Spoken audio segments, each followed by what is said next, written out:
ବର୍ଷା ପରେ କମାଲ ଦେଖାଇଛନ୍ତି ଅମରାନ। ବର୍ଷା ଛାଡ଼ିବା ପରେ ଇମରାନ ମଲିକଙ୍କର ବୋଲିଂର ଯାଦୁ ଦେଖିବାକୁ ମିଳିଛି। ତାଙ୍କ ବୋଲିଂର ଯାଦୁରେ ଦୋହଲାଇ ଦେଇଛି ନ୍ୟୁଜିଲାଣ୍ଡର ବ୍ୟାଟ୍ସମ୍ୟାନମାନଙ୍କୁ। ଆସନ୍ତୁ ଜାଣିବା କେମିତି। ତା ପୂର୍ବରୁ ଆପଣମାନଙ୍କ ମତରେ ରିଷଭ ପନ୍ତ ଏବଂ ସଞ୍ଜୁ ସାମସନଙ୍କ ମଧ୍ୟରୁ କିଏ ଭଲ ବ୍ୟାଟ୍ସମ୍ୟାନ ଅଟନ୍ତି ତାହା କମେଣ୍ଟ ମାଧ୍ୟମରେ ନିଶ୍ଚିତ ଜଣାନ୍ତୁ। ଆଜି ଭାରତ ଓ ନ୍ୟୁଜିଲାଣ୍ଡ ମଧ୍ୟରେ ତୃତୀୟ ଦିନିକିଆ ମ୍ୟାଚ୍ କ୍ରାଇଷ୍ଟଚର୍ଚ୍ଚରେ ଖେଳା ଯାଇଥିଲା। ନ୍ୟୁଜିଲାଣ୍ଡ ଟସ୍ ଜିତି ପ୍ରଥମେ ଭାରତକୁ ବ୍ୟାଟିଂ କରିବା ପାଇଁ ଦେଇଥିଲା। ତାପରେ ଭାରତର ବ୍ୟାଟିଂ ବହୁତ ଖରାପ ଥିଲା। ଅଧିନାୟକ ଧାୱନ ଏବଂ ଶୁଭମନ ଗିଲ୍ ପ୍ରଥମେ ଓପନରେ ଆସି ବହୁତ ଖରାପ ପ୍ରଦର୍ଶନ କରିଥିଲେ। ପ୍ରଥମ ୱିକେଟ୍ ପଡ଼ିବା ପର୍ଯ୍ୟନ୍ତ ଦୁଇ ଜଣ ମିଶି 39 ରନ୍ ସଂଗ୍ରହ କରିଥିଲେ। ଶୁଭମନ ଗିଲ୍ 9 ଓଭରରେ 13 ରନ୍ କରି ଆଉଟ୍ ହୋଇଯାଇଥିଲେ।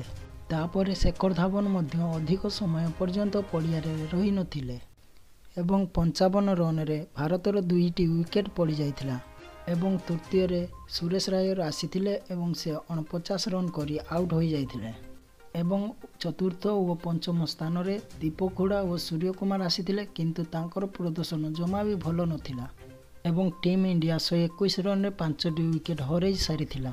ତାପରେ ବ୍ୟାଟିଂ କରିବା ପାଇଁ ଆସିଥିଲେ ୱାଶିଂଟନ ସୁନ୍ଦର ଏବଂ ୱାଶିଂଟନ ସୁନ୍ଦର 50 ରନ୍ର ଏକ ସୁନ୍ଦର ପାରି ଖେଳିଥିଲେ ଏବଂ ଭାରତର ସ୍କୋରକୁ 219 ରନ୍ ପର୍ଯ୍ୟନ୍ତ ନେଇଯାଇଥିଲେ ୱାଶିଂଟନ ସୁନ୍ଦର।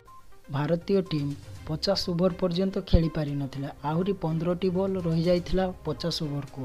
ନ୍ୟୁଜିଲାଣ୍ଡକୁ ଜିତିବାକୁ ହେଲେ ଦରକାର ଥିଲା 219 ରନ୍ର ପାରି ଏବଂ ନ୍ୟୁଜିଲାଣ୍ଡର ଓପନର ବ୍ୟାଟ୍ସମ୍ୟାନ ଓହ୍ଲିଥିଲେ ପଡ଼ିଆକୁ ବ୍ୟାଟିଂ କରିବା ପାଇଁ ଏବଂ ଦୁଇ ଜଣ ବ୍ୟାଟ୍ସମ୍ୟାନ 97 ରନ୍ର ଏକ ବଡ଼ ପାରି ଖେଳିଥିଲେ। ଭାରତର ବୋଲରମାନେ ଏମାନଙ୍କର ୱିକେଟ୍ ନେବା ପାଇଁ ଅସକ୍ଷମ ହୋଇଥିଲେ। 16 ଓଭରରେ ଏମାନଙ୍କର ୱିକେଟ୍କୁ ପକାଇଥିଲେ ଇମରାନ ମଲିକ। ତାପରେ ବର୍ଷା ଆରମ୍ଭ ହୋଇଥିଲା ଏବଂ ବର୍ଷା ଛାଡ଼ିବା ପରେ ଖେଳ ଆରମ୍ଭ ହେଲା। ଖେଳରେ ଇଣ୍ଡିଆ ସେମାନଙ୍କର ୱିକେଟ୍କୁ ପରେ ପରେ ପକାଇ ଦେଇଥିଲା ଏବଂ ଇମରାନ ମଲିକ ଗୋଟିଏ ଓଭରରେ 3ଟି ୱିକେଟ୍ ସଂଗ୍ରହ କରିଥିଲେ। ଏହି 3ଟି ୱିକେଟ୍ ନେବା ପରେ ଭାରତ ପକ୍ଷରେ ଖେଳ ହୋଇଯାଇଥିଲା। 2 ଓଭର ଖେଳ ହେବା ପରେ ପୁଣି ବର୍ଷା ଆସିଥିଲା ଏବଂ ଖେଳ ଅପେକ୍ଷା କରିଥିଲେ, କିନ୍ତୁ ବର୍ଷା ଛାଡ଼ି ନଥିଲା।